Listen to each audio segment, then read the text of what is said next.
नमस्कार। बाबा विश्वनाथ की नगरी और महामना पंडित मदन मोहन मालवीय का विश्वविद्यालय बनारस हिंदू यूनिवर्सिटी, इस विश्वविद्यालय में सोशल साइंस फैकल्टी के डीन विद्वान श्री प्रोफेसर कौशल किशोर जी, उनके तमाम साथी, बनारस हिंदू विश्वविद्यालय के कुलपति शेखुज्जामिया, वाइस चांसलर, तमाम अताज़ा इकराम, विद्यार्थी और महामना की विचार को आगे ले जाने वाले तमाम हजारों इस विश्वविद्यालय के टेक्निकल, नॉन टेक्निकल, तमाम सारे लोग जो इस विश्वविद्यालय को पंडित मदन मोहन मालवीय के आदर्श पर आगे ले जा रहे हैं, उन सबको मेरा प्रणाम। खास तौर से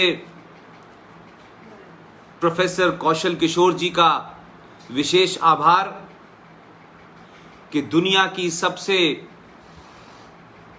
बड़ी और दुनिया की सबसे जानी पहचाने विश्वविद्यालय में मुझ जैसे एक साधारण व्यक्ति को आपने आमंत्रित किया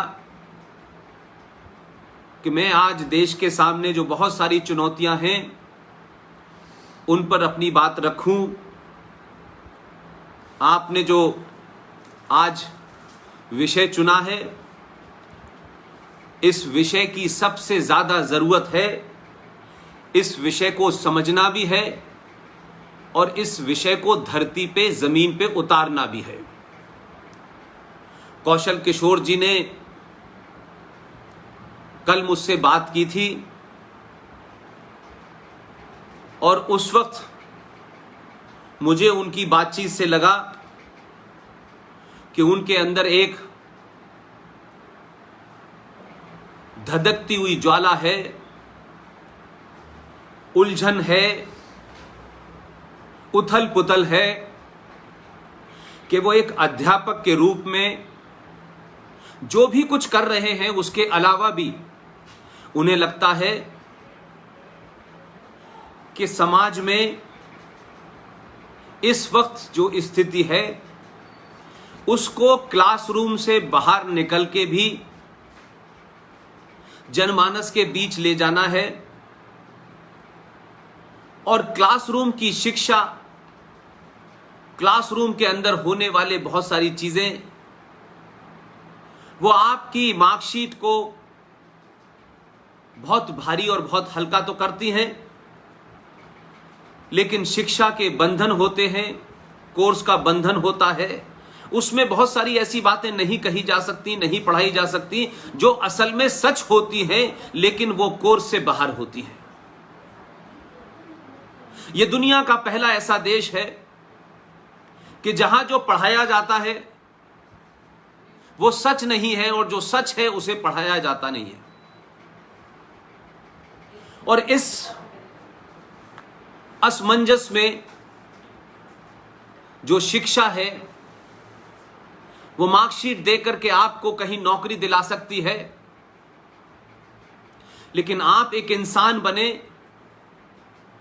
आप एक राष्ट्र के प्रति आपकी क्या निष्ठा हो, आपकी क्या भूमिका हो, राष्ट्र के निर्माण में आपका क्या रोल हो, राष्ट्र का निर्माण क्या है, इन तमाम विषयों की बातचीत सिर्फ क्लासरूम के बाहर हो सकती है। और मैं मुबारकबाद देता हूं कौशल किशोर जी को, डीन फैकल्टी सोशल साइंस को, कि आज उन्होंने ये शुरुआत की है। इसके लिए मेरी तरफ से दिली मुबारकबाद।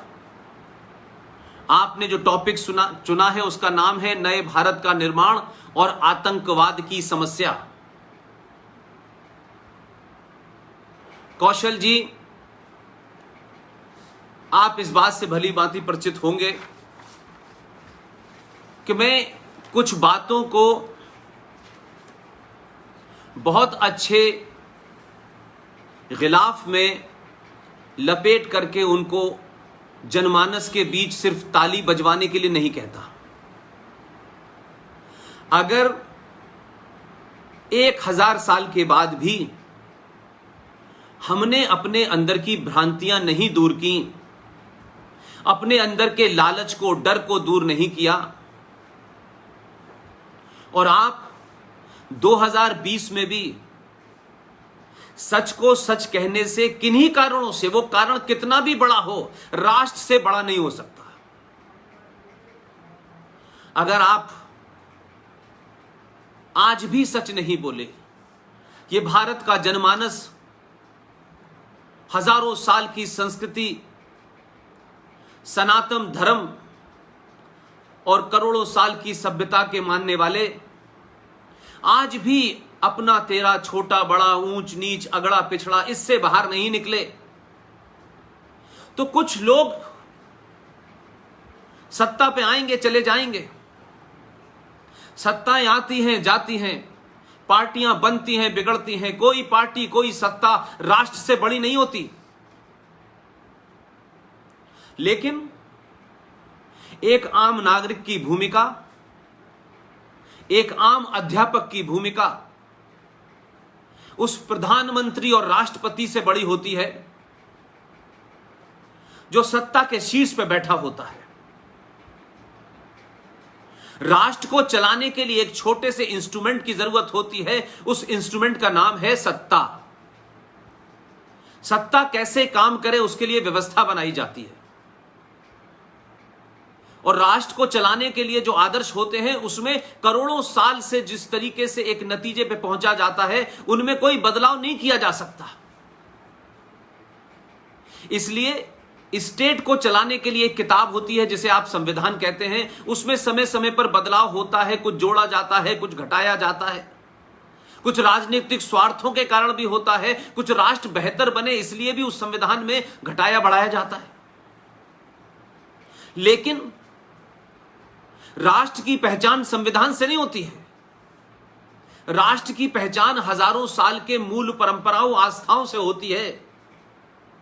ये आस्थाएं कभी न घटाई जा सकती हैं, न बढ़ाई जा सकती हैं। लेकिन दुर्भाग्य है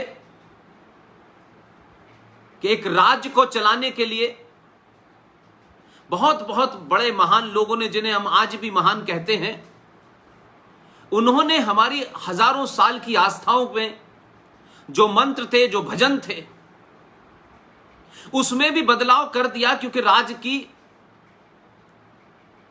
जो शक्ति है, उस शक्ति के माध्यम से जो लोग सत्ता पे बैठने वाले हैं, उनके अनुसार रास्ता बनाया जा सके।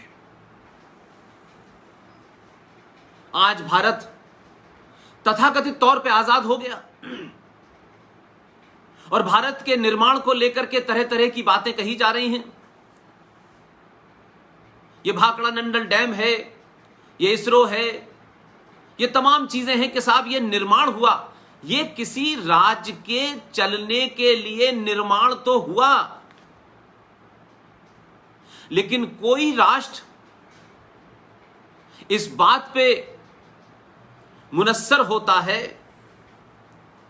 कि उस राष्ट्र की शिक्षा पद्धति कैसी है, क्या वो उसकी आस्थाओं को, क्या उसकी सभ्यता को, क्या उसके आदर्शों को और मूल्यों को, या आज की शिक्षा पद्धति उन ऐसे महापुरुषों का निर्माण करने में सामर्थ्यवान है या नहीं है।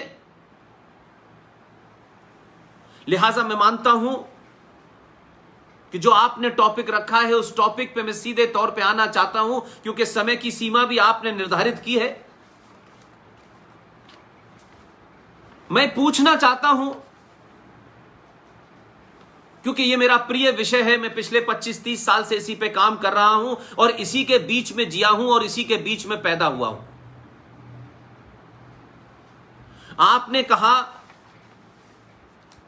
नए भारत का निर्माण और आतंकवाद की समस्या। आप निर्माण करते रहिए, आप भारत का निर्माण करिए, हवाई जहाज चलाइए, सड़कें बनाइए, एरोप्लेन चलाइए, बड़े बड़े पुलों का निर्माण करिए, आप मंगल ग्रह पे पहुंच जाइए। ये आप भारत का निर्माण कर सकते हैं। लेकिन जो कैंसर है, जो बीमारी है, जो ये पूरा राष्ट्र भी जानता है और देश भी जानता है, पूरी दुनिया उस बीमारी को खुल्लम खुल्ला कहती है, बताती है, चेताती है, राष्ट्र के लोगों को बताना चाहती है कि आपके सामने समस्या क्या है।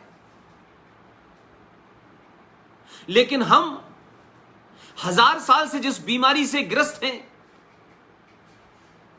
उसके बावजूद भी आज हम ये तो कहते हैं कि हम बहुत जोर से बोल सकते हैं, अपने मन की बात कर सकते हैं।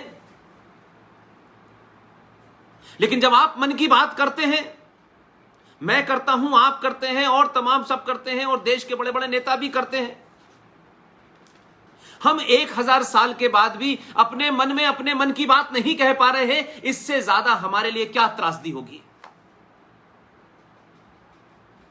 यह सारा निर्माण जो कुछ हो रहा है, जो हो रहा था पिछले 70 सालों से, जिसका बहुत बखान किया जाता है, किसी को मॉडर्न भारत का प्रधानमंत्री कहा जाता है, उनके कार्य गिनाए जाते हैं। मैंने कहा कि निर्माण एक प्रक्रिया का हिस्सा है, लेकिन अगर आपने भारत राष्ट्र को नहीं बचाया, उसके आदर्श और मूल्यों को नहीं बचाया, तो हमें मालूम है कि सोमनाथ का क्या हाल हुआ था, हमें मालूम है कि नालंदा का क्या हाल हुआ था। तो नालंदा विश्वविद्यालय दुनिया का पहला विश्वविद्यालय भारत राष्ट्र को बचा नहीं पाया, क्योंकि उसमें जो लोग पढ़ के निकले वो अपने सामर्थ्यहीन हो गए। ये बिल्डिंगें, ये बड़ी बड़ी सड़कें, ये तमाम जो कुछ आप भौतिकता में देखते हैं, इसको बचाने के लिए जो शिक्षा और शिक्षा को पढ़ करके निकलने वाले चाणक्य अगर बाहर नहीं निकलेंगे और किसी भौतिक चीज को ये मानेंगे इससे भारत का निर्माण बहुत ज्यादा हो गया है, तो मैं मानता हूं कि आप बिल्डिंग बना सकते हैं, बिल्डिंग को बचाने वाले नहीं आप पैदा कर रहे हैं। आप उस मंदिर का निर्माण करते हैं, लेकिन मंदिर को आक्रांताओं से बचाने का निर्माण इस देश में बंद हो गया है। आपके शिक्षा के केंद्रों को बचाने का निर्माण बंद हो गया है। आप अपनी आस्थाओं को नहीं बचा पा रहे, आप अपनी संस्कृति को नहीं बचा पा रहे। तो कोई लूट जो 1000 साल से हुई, वो लूट का सामना कर सकते हैं, किसी को हरा सकते हैं, वो जंग का मैदान है, हथियारों से लड़ाई जीती और हारी जा सकती है। लेकिन राष्ट्र को बचाने के लिए जो विचारधारा चाहिए, जो आदर्श चाहिए, जो परंपराएं चाहिए, जो मूल चाहिए, हम ऐसे लोग नहीं पैदा कर रहे। लिहाजा आज भी भारत सनातन धर्म के मानने वाले, जिनके मन मस्तिष्क में डर नाम की कोई चीज ही नहीं थी, लेकिन हमारे पूर्वजों ने, सत्ताधारियों ने, विश्वविद्यालयों ने और समाज के दूसरे हिस्सों में लोगों ने अपने नफे नुकसान से इतिहास लिखा, साहित्य लिखा और पूरे ग्रंथों का निर्माण इस बुनियाद पे लिखा गया कि ये सत्ता के कितने पास आपको पहुंचा सकते हैं और सत्ता से आपको कितना फायदा हो सकता है। औरंगजेब आया, बाबर आया, खिलजी आया, तमाम आए, लेकिन 2020 में मैं ये कहने के लिए मजबूर हूं और तथ्यों के आधार पर कह रहा हूं, प्रोफेसर साहब, उन्होंने जो कुछ किया वो दिखाई दे रहा था, लेकिन हम तमाम सारे लोगों ने ये सोच लिया कि वो आए, हमने उनका विरोध किया, वो चले गए। लेकिन उनसे ज्यादा बड़ा नुकसान इस सनातन सभ्यता, इस सनातन धर्म का, इस देश की आस्था का, इस देश की संस्कृति का उपहास ही नहीं किया, उसे मिटाने में जितना बड़ा रोल हमारे अपने लोगों का है वो किसी का नहीं है। और किसी समाज का पुरुषार्थ समाप्त कर दिया जाए, किसी समाज की आने वाली पीढ़ियों को हजारों हजारों साल के लिए गुलाम बना दिया जाए, यह सबसे बड़ा महापाप है। आप औरंगजेब से लड़ सकते हैं, बाबर से लड़ सकते हैं, आप जिन्ना से लड़ सकते हैं, लेकिन जो इस भारत में रहे, जिन्हें आज भी हजारों हजारों लोग उस झूठ में रख करके भारत की सनातन संस्कृति को मानने वाले लोग भारत के सनातनियों को लगातार मूर्ख बनाने पे तुले हैं, और यह मूर्खता कुछ सत्ताओं को फायदा पहुंचा सकती है तत्काल तौर पर, लेकिन यह झूठ, यह फरेब हजारों साल तक पीढ़ी दर पीढ़ी आगे बढ़ता रहेगा। और आपके लोग, जिन्हें आप अपना समझते हैं, जिन्हें आप अपने बीच का समझते हैं, अपनी संस्कृति का समझते हैं, अपने सनातन का समझते हैं, वो लोग पिछले कई सौ सालों से और आगे भी सच न पता चले, सच को झूठ में मिलाकर के समाप्त कर दो, इतिहास की सही जानकारी मत दो, क्योंकि सही जानकारी किसी सत्ता के लिए फायदेमंद या नफा नुकसान की चीज हो सकती है, लेकिन राष्ट्र के लिए हानिकारक होती है। लिहाजा मैं आज भी कहता हूं, पूरी ताकत से कहता हूं, बिना किसी डर के कहता हूं, क्यों? हम ये मानते हैं कि जब तक उसकी मर्जी नहीं होगी, उसकी मर्जी के बगैर न कोई आया है न जाएगा, और जब तक आपके भाग्य में जो लिखा है आप पुरुषार्थ करते रहिए, लेकिन जो आपके हिस्से में लिख दिया गया है वो आपके पास चल के आएगा, और जो आपके हिस्से में नहीं है वो आपके घर से भी बाहर चला जाएगा। इसलिए अगर भारत इस्लामिक आतंकवाद से ग्रस्त है तो हम भारत के 100 करोड़